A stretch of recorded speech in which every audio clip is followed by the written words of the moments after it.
नमस्कार। SPD news पर आपका स्वागत है। पेश है 24 अप्रैल सुबह 6:15 राजस्थान की 15 बड़ी खबरों में।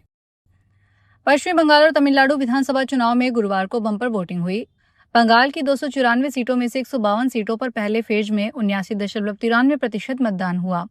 वहीं तमिलनाडु के सभी 234 सीटों पर रिकॉर्ड 82.24% वोटिंग हुई। दोनों राज्यों के इतिहास में पहली बार सबसे ज्यादा वोटिंग हुई है।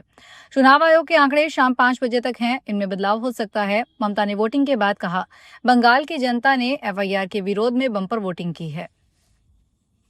इंडियन प्रीमियर लीग का जयपुर में पहला मैच 25 अप्रैल को होगा। इस बार स्टूडेंट्स के लिए टिकट में खास रियायत करते हुए 1800 रुपए वाले टिकट 500 रुपए में दिया गया। स्टूडेंट्स के लिए रिजर्व रखे सभी टिकट गुरुवार को करीब 4 घंटे में बिक गए। इससे पहले सुबह से ही स्टेडियम के बाहर स्टूडेंट्स की लंबी लाइन लगी रही। स्टूडेंट्स को आई कार्ड दिखाने के बाद ही टिकट दिया गया। सवाई मानसिंह स्टेडियम के बाहर स्टूडेंट्स कड़ी धूप में सुबह से लाइन लगाकर खड़े रहे। कड़ी मशक्कत के बाद स्टूडेंट्स को टिकट मिले। वहीं कई स्टूडेंट्स टिकट नहीं मिलने से मायूस भी हुए। भारतीय जनता पार्टी अध्यक्ष नितिन नवीन 27 अप्रैल को राजस्थान में भाजपा के 7 नए जिला कार्यालयों का उद्घाटन और जालोर भाजपा कार्यालय का शिलान्यास करेंगे। भाजपा प्रदेश अध्यक्ष मदन राठौड़ ने गुरुवार को बताया कि श्री नवीन सोमवार को राजस्थान दौरे पर रहेंगे। वे पार्टी के राष्ट्रीय अध्यक्ष बनने के बाद पहली बार राजस्थान आ रहे हैं। इस दौरान वे प्रदेश में पार्टी के 7 नए जिला कार्यालयों का उद्घाटन करेंगे और जालोर भाजपा कार्यालय का शिलान्यास भी करेंगे। राजीव गांधी पंचायती राज संगठन की ओर से 24 अप्रैल पंचायती राज स्थापना दिवस से चुनाव करवाओ लोकतंत्र बचाओ अभियान के तहत राज्यव्यापी जन आंदोलन शुरू किया जाएगा। इसके तहत राजस्थान में लंबित पंचायत एवं नगरीय निकाय चुनाव जल्द करवाने की मांग को लेकर जिला स्तर पर प्रदर्शन और संगोष्ठियां होगी। संगठन ने इसे व्यापक जन अभियान का रूप देने की रणनीति बनाई है। ब्यावर में आयोजित कार्यक्रम में अभियान के पोस्टर का विमोचन किया गया। राजस्थान सरकार ने परिवहन विभाग को 11,000 करोड़ रुपए का राजस्व लक्ष्य आवंटित किया है। यह लक्ष्य पिछले साल की तुलना में 1400 करोड़ अधिक है। पिछले वर्ष विभाग का राजस्व लक्ष्य 9600 करोड़ रुपए था, जिसकी तुलना में विभाग ने 8,325 करोड़ रुपए का राजस्व प्राप्त किया था।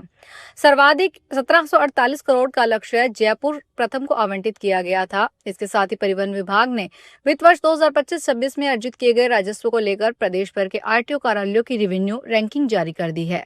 इस रैंकिंग में जहां जयपुर आरटीओ द्वितीय कार्यालय में पूरे प्रदेश भर में अव्वल रहा है। राजस्थान में भीषण गर्मी का दौर लगातार जारी है। मौसम विभाग ने गुरुवार से शनिवार तक कई इलाकों में हीट वेव यानी लू चलने की चेतावनी जारी की है। राज्य के अधिकांश हिस्सों में तापमान 40 से 43 डिग्री सेल्सियस के बीच बना हुआ है। अगले कुछ दिनों तक मौसम शुष्क रहेगा और तापमान में बढ़ोतरी हो सकती है। मौसम विभाग के जयपुर केंद्र के अनुसार राज्य के अधिकांश हिस्सों में अधिकतम तापमान 41 से 43 डिग्री सेल्सियस के बीच रहने की उम्मीद है। कुछ क्षेत्रों में पारा सामान्य से ऊपर बना रहेगा, जिससे गर्मी और अधिक महसूस होगी। मौसम विभाग के अनुसार अगले 3 से 4 दिनों तक सूखे मौसम की स्थिति बनी रहेगी। ऐसे में राजस्थान के लोगों को फिलहाल गर्मी से राहत मिलने के आसार कम नजर आ रहे हैं। राजस्थान के शिक्षा एवं पंचायती राज मंत्री मदन दिलावर का जिले का दौरा प्रशासनिक तंत्र के लिए असहज सवालों और सख्त संदेशों से भरा रहा। श्री विजयनगर पंचायत समिति सभागार में आयोजित श्रीगंगानगर और हनुमानगढ़ जिलों की संयुक्त समीक्षा बैठक में मंत्री का रुख तीखा रहा। उन्होंने साफ शब्दों में कहा कि मैं फील्ड में जाकर देखता हूं, आप सच बताओ, मैं यहाँ गप्पे मारने के लिए नहीं बैठा। मंत्री ने पंचायती राज विभाग की कार्यप्रणाली पर सीधे सवाल उठाए। हनुमानगढ़ के सीईओ ओम प्रकाश बिश्नोई से जब गांवों की सफाई व्यवस्था पर जवाब मांगा गया तो उन्होंने 100 घरों से कम आबादी वाले गांवों में ही सफाई की जिम्मेदारी होने की बात कही। गैस सिलेंडर की कमी के कारण आम लोगों को काफी दिक्कतों का सामना करना पड़ रहा है। कई जगहों पर लोगों का रोजगार बंद हो गया, कहीं जश्न फीका पड़ गया। ऐसी एक तस्वीर राजस्थान के अजमेर जिले के बडालिया गांव में देखने को मिली, जहां 2 बहनें हाथों में मेहंदी लगाए अपनी शादी का रंग फीका पड़ने से बचाने के लिए गैस की गुहार लगाने डीएम के ऑफिस पहुंच गई। बडलिया गांव की 2 बहनें मनभर और मीनाक्षी रावत की शादी आगामी 25 अप्रैल को होनी तय है। घर में लगभग सभी तैयारियां पूर्ण हो चुकी है, लेकिन खाना बनाने के लिए बाजार में गैस सिलेंडर नहीं मिलने के कारण उनका परिवार काफी परेशान है। ऐसे में दोनों बहनें अपने पिता के साथ अजमेर कलेक्ट्रेट पहुंच गई। हिंडौन सिटी में प्रस्तावित ब्यावर भरतपुर ग्रीन एक्सप्रेसवे के विरोध में किसान और ग्रामीणों ने प्रदर्शन किया। गुरुवार को सुरोट तहसील कार्यालय के पास पानी की टंकी पर चढ़कर ग्रामीणों ने अपनी मांगे रखी। सूचना मिलने पर एसडीएम हेमराज गुर्जर मौके पर पहुंचे और प्रदर्शनकारियों से समझाइश की। लगभग 30 मिनट के प्रदर्शन के बाद ग्रामीण नीचे उतरे। प्रभावित किसानों ने राजस्थान के मुख्यमंत्री के नाम उपखंड अधिकारी हिंडौन सिटी के माध्यम से ज्ञापन सौंपा। इसमें परियोजना को तत्काल निरस्त करने की मांग की गई है। जोधपुर में बेल्ट में हिंदुस्तान पेट्रोलियम के पेट्रोल पंपों पर ईंधन संकट गहराता जा रहा है। करीब 80 पंपों के नेटवर्क में से 1 दर्जन से अधिक पंप या तो पूरी तरह ड्राई हो चुके हैं या अगले 24 से 48 घंटे में स्टॉक खत्म होने की स्थिति में पहुंच गए हैं। सबसे ज्यादा दबाव हाईवे और ग्रामीण इलाकों में दिख रहा है, जहां वैकल्पिक पंप दूर होने से उपभोक्ताओं को अतिरिक्त दूरी तय करनी पड़ रही है। पंप संचालकों के अनुसार सामान्य तौर पर रोज या एक दिन छोड़कर होने वाली सप्लाई अब 3-4 दिन में एक बार पहुंच रही है। इससे बिक्री प्रभावित होने के साथ ग्राहकों का भरोसा बनाए रखने की चुनौती बन गया है। सवाईमाधोपुर में जिला परिवहन विभाग ने गुरुवार को एक बार फिर बड़ी कार्रवाई करते हुए रणथंभौर सर्कल के पास संचालित ओम टोयोटा मोटर्स शोरूम को सील कर दिया। विभाग ने शोरूम में खड़ी 5 कारों को भी जब्त किया है। आरोप है कि शोरूम संचालक बिना वैध ट्रेड सर्टिफिकेट और बेचान अधिकार पत्र के गाड़ियों की बिक्री कर रहा था, जिससे सरकार को वित्तीय नुकसान हुआ। जिला परिवहन अधिकारी अभिजीत सिंह सांखला ने बताया, परिवहन निरीक्षक हनुमान मीना के साथ संयुक्त कार्रवाई में शोरूम को सील किया गया। डूंगरपुर जिले के देवला गांव में एक हेड कांस्टेबल के सूने मकान से हजारों की नकदी और कीमती जेवरात चोरी हो गए। यह घटना दोबड़ा थाना क्षेत्र में है। हेड कांस्टेबल हिम्मत सिंह डूंगरपुर के सदर थाने में तैनात हैं। उनकी पत्नी के ऑपरेशन के कारण पूरा परिवार सागवाड़ा के एक निजी अस्पताल में था, जिससे घर सूना था। चोरों ने सूने मकान को निशाना बनाया और अलमारियों के ताले तोड़कर उसमें रखी नकदी और सोने चांदी के गहने चुरा लिए। यह हेड कांस्टेबल हिम्मत सिंह के घर में चोरी की दूसरी घटना है।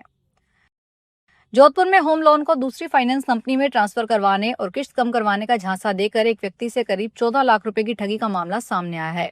शातिर आरोपियों ने मानसिक रूप से कमजोर परिवादी का बैंक डेटा चुराकर उसे अपने जाल में फंसाया।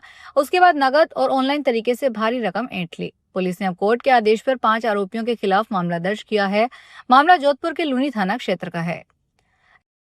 राजस्थान के मुख्यमंत्री भजनलाल शर्मा ने गुरुवार को कहा कि प्रदेश की राजधानी जयपुर में आगामी 23 से 25 मई तक आयोजित ग्लोबल राजस्थान एग्रीगेट मीट 2026 के तहत किसानों, कृषि विशेषज्ञों, नीति निर्माताओं और निवेशकों को एक मंच पर लाकर कृषि प्रौद्योगिकी के माध्यम से किसानों की मजबूती पर बल दिया जाएगा।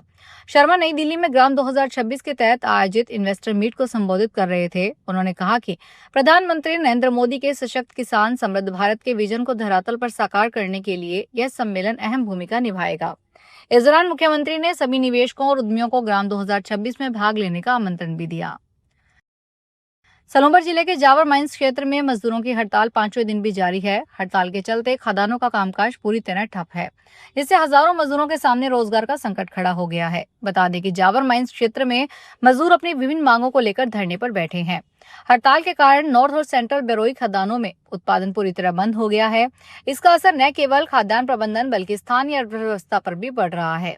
जानकारी के अनुसार करीब 2000 से अधिक मजदूर इस हड़ताल से प्रभावित हैं और पिछले 5 दिनों से काम बंद होने के कारण उनकी आय पूरी तरह रुक गई है।